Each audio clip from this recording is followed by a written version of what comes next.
Graça e paz, meus queridos, sejam muito bem-vindos na nossa Escola Bíblica Palavra Viva, e nós estamos dando início ao nosso curso Doenças do Nosso Século. Nós estamos trabalhando com você uma série de estudos falando acerca das doenças que afligem a igreja nos nossos dias. E estamos agora falando das doenças no nível social, doenças que afetam de alguma forma os nossos relacionamentos e a nossa vivência enquanto pessoas que convivem numa sociedade que está profundamente prejudicada pelo pecado. Como nós podemos tratar dessas doenças? Como nós podemos corrigir certos procedimentos, condutas, comportamentos que afetam o nosso relacionamento e o nosso testemunho como cristãos? Hoje nós vamos falar especificamente sobre a aversão ao bem. Aversão ao bem. Mais uma das terríveis doenças que afetam a sociedade e a igreja do nosso século. A palavra de Deus nos alerta para algo terrível que acontecerá nos últimos dias. Os homens serão inimigos do bem e se negarão a praticá-lo. Veja só, eles não serão apenas inimigos do bem, eles vão se negar a praticar o bem. Agora, pense um pouco comigo, será que nós não estamos vendo sinais desta doença no meio em que nós vivemos? Os valores serão invertidos, irmãos. As pessoas amarão os maus e desprezarão os bons. Podemos ver esse terrível modelo dos nossos dias nos filmes e séries de cinema e televisão. Está muito em alta, principalmente nesse tempo de pandemia. As séries e filmes estão sendo lançados praticamente, exclusivamente para os streamings, como Netflix, Prime Video, HBO, Telecine e tantos outros que estão surgindo por aí. Aumenta cada dia o número de personagens que, por serem maus, acabam caindo nas graças do público, porque eles são maus. O público gosta de ver pessoas más se dando bem. Recentemente o cinema lançou um personagem das histórias em quadrinhos que é esquizofrênico e totalmente perverso. Fez o maior sucesso.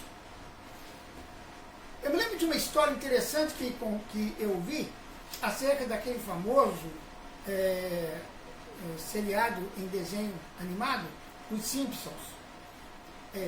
Durante muitos anos, está aí nas telas.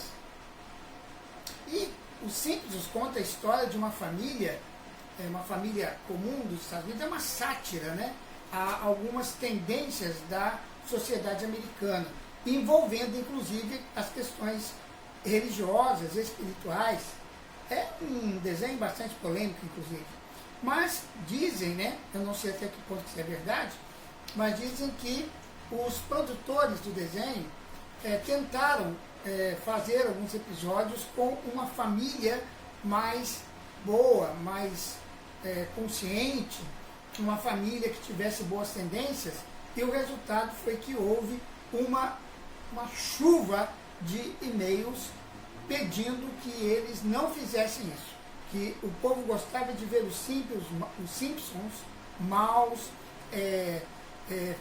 mentirosos, e fazendo todas aquelas coisas que eles fazem e que Deus não aprova. Então, amados, o Salmo 14, versículo 1, faz referência ao nécio, que tem afirmado a inexistência de Deus. Ele se refere aos homens que têm se corrompido. O salmista faz uma declaração terrível, que parece se aplicar bem aos nossos dias. Não há quem faça o bem. Mesmo que pareça uma declaração um tanto exagerada, essa é a impressão que temos quando olhamos para a realidade que nos rodeia. Muitos jovens em nossas universidades se confessam ateus. Aumenta o número de pessoas desiludidas com a religião. Os escândalos envolvendo pastores e padres, praticantes de pedofilia, homossexualismo e prostituição têm levado muitas pessoas a questionarem a integridade do cristianismo.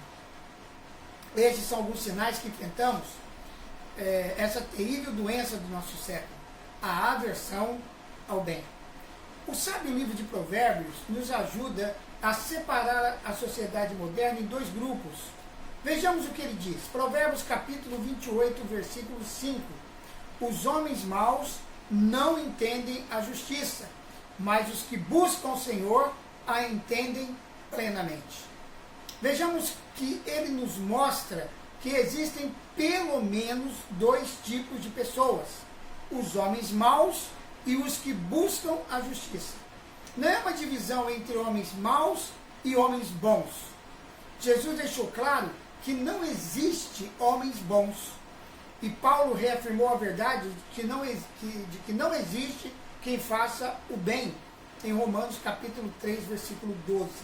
O segundo grupo apontado pelo sábio é os que buscam ao Senhor. Este será o remanescente destes dias em que vivemos. Os homens maus não entendem a justiça, por isso suas ações são marcadas por injustiça e corrupção. Eles enganam e são enganados, mas sempre haverá aqueles que buscam o Senhor e entendem a justiça. Essa é uma forma de combatermos essa doença, sendo pregadores da justiça no meio destes homens maus. Agora, querido, você veja que o pensamento do sábio Salomão realmente provoca em nós o impacto. O apóstolo Paulo, ele completa o pensamento do sábio Salomão, apontando inclusive o destino desses homens que têm aversão ao bem. Mas os homens maus e impostores irão de mal a pior, enganando e sendo enganados. A maldade cobra o seu preço, pois os homens maus irão de mal a pior. O mal é retornável, querido. A Bíblia nos alerta que a lei da semeadura e da colheita, ela é eficaz. E há um alerta com relação a essa lei da semeadura e da colheita em Gálatas, capítulo 6, versículo 7. Não vos enganeis, Deus não se deixa escarnecer, pois tudo o que o homem semear, isso também ceifará. Paulo afirma enfaticamente que tudo que o homem semear, isso ele vai ceifar. A colheita sempre será de acordo com a semeadura. Todos que semeiam o mal farão mais cedo ou mais tarde a sua colheita. Eu vejo muitas pessoas questionando por que Deus não pune o indivíduo que está fazendo o mal. Eu quero que você entenda que Deus tem o tempo dele exercer o seu julgamento. A palavra de Deus nos diz que nós somos salvos pela graça, mas somos julgados pelas obras. Então, para que haja um julgamento justo, é preciso que a obra seja efetivada. Então, Deus permite que muitas pessoas continuem praticando mal durante um certo tempo, até que esta obra maligna seja efetivada. Então, o julgamento vem. Olhando para tudo isso e entendendo os efeitos dessa aversão ao bem, é importante nós pensarmos em como combater a aversão do bem. Por quê? Porque nós podemos ser vítimas dessa doença. Então, como é que nós vamos combater a aversão do bem em nossas vidas, em nossa família, na nossa igreja? Paulo nos dá uma boa dica para combatermos essa doença do nosso século. Vamos ver o que ele nos diz em Tito, capítulo 1, versículos 7 a 8.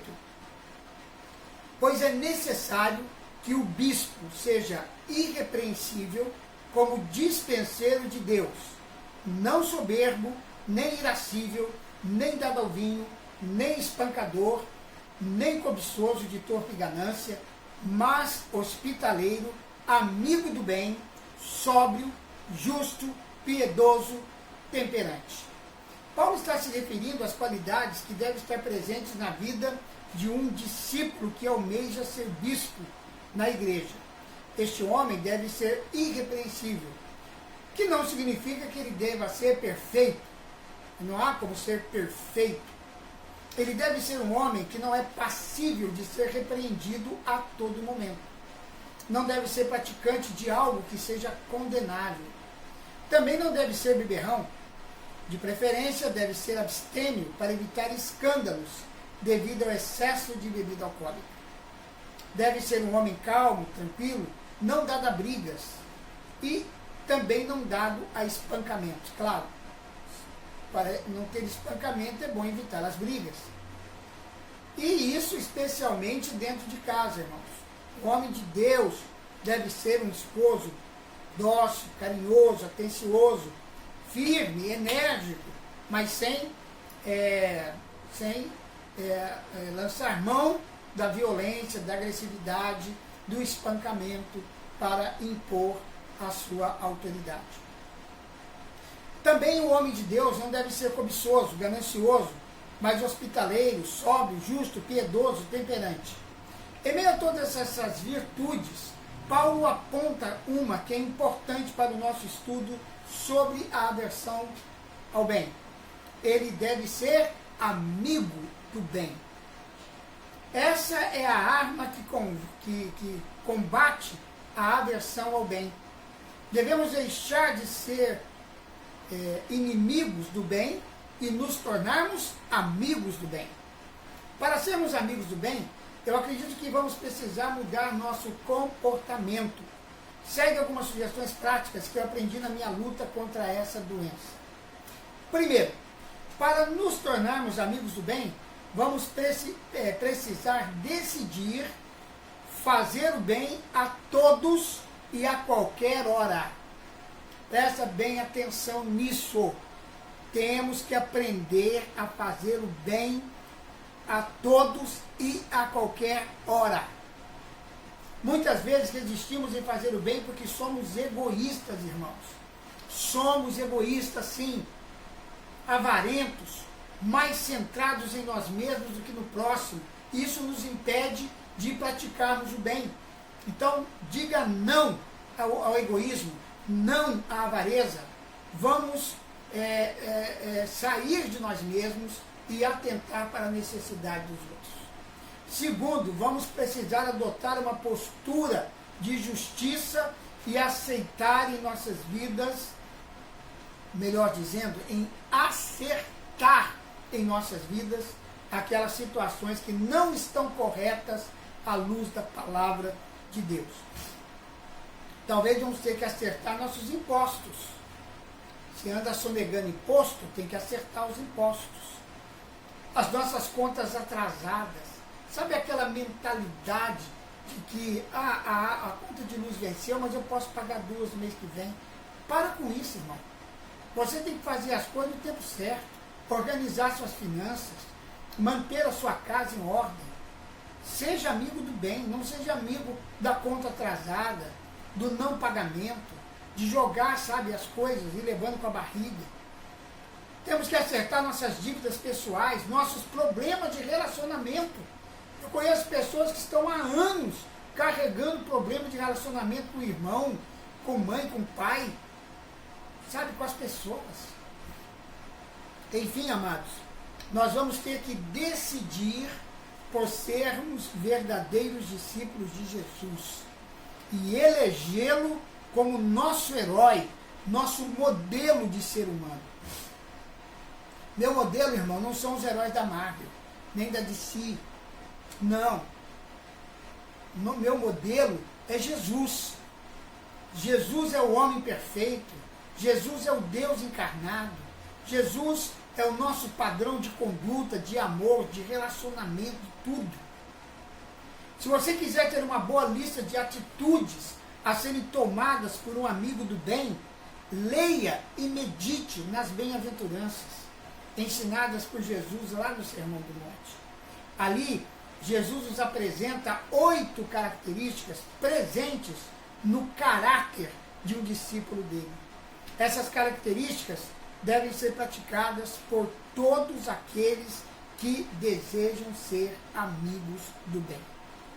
E eu termino essa aula de hoje dizendo que eu creio que há mais atitudes que nós podemos tomar para ser amigos do bem. mas, não serão, mas essas atitudes nada mais são do que desdobramentos dessas 3 que nós colocamos aqui. Se tomarmos hoje mesmo a decisão de sermos amigos do bem e fizermos algo para atingir este alvo, nós estaremos no caminho da cura desta doença do nosso século. Que Deus o abençoe, meu querido aluno, que você possa ter aproveitado bem esta aula. Nós apontamos aqui uma doença séria, ela tem causado muito prejuízo na vida de pessoas. Eu conheço pessoas que se tornaram, mesmo depois de aceitarem Jesus, ir para uma igreja, acabaram se tornando pessoas com aversão ao bem em alguma área da sua vida. Então isso precisa ser consertado para que nós possamos viver de acordo com a santa vontade do nosso Pai Celestial. Eu quero orar por você, abençoar a sua vida, em nome de Jesus. Pai, nós rejeitamos em nossas vidas toda aversão ao bem. Queremos ser amigos do bem. Capacita-nos, ó Pai, a todos nós, a nos tornarmos amigos do bem. Senhor, que nós possamos resistir, ó Deus, a essa tendência que temos ao egoísmo, à avareza, que sejamos, Senhor, dispostos a sair de nós mesmos para servir os nossos irmãos, que adotemos uma postura de justiça e acertemos em nossas vidas aquelas situações que não estão corretas à luz da Tua palavra, e que nós todos possamos tomar a decisão de sermos verdadeiros discípulos do Senhor Jesus, amando e seguindo o nosso Mestre, fazendo a sua vontade, andando de acordo com a tua palavra, Senhor.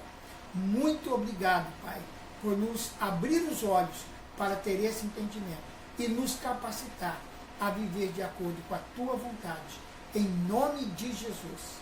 Amém.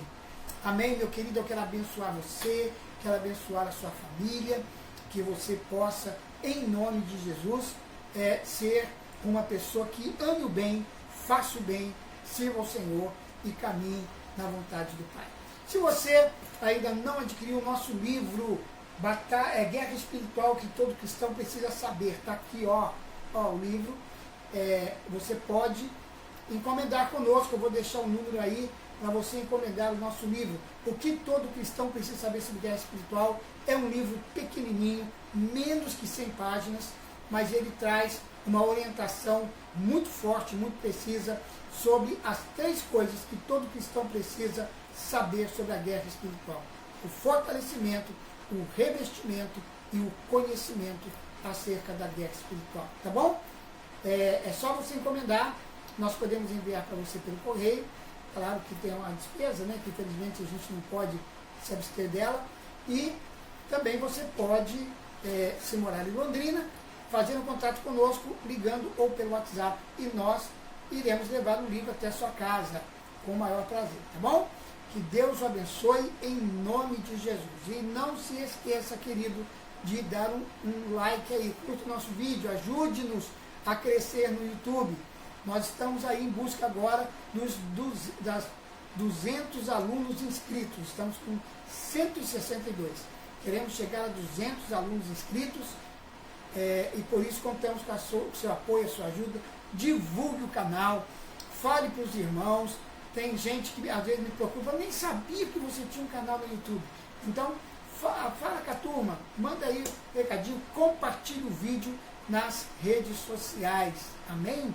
E se você ainda não é inscrito no canal, por favor, inscreva-se, torne-se um aluno da Escola Bíblica Palavra Viva. Um grande abraço a todos vocês, que Deus abençoe e até o nosso próximo vídeo, tá? Na nossa próxima aula aqui na Escola Bíblica Palavra Viva, nós vamos estar tratando aqui, um minutinho só, que abuso de poder será o nosso próximo tema aqui na Escola Bíblica Palavra Viva, no curso Doenças do Nosso Século. Um grande abraço e até lá!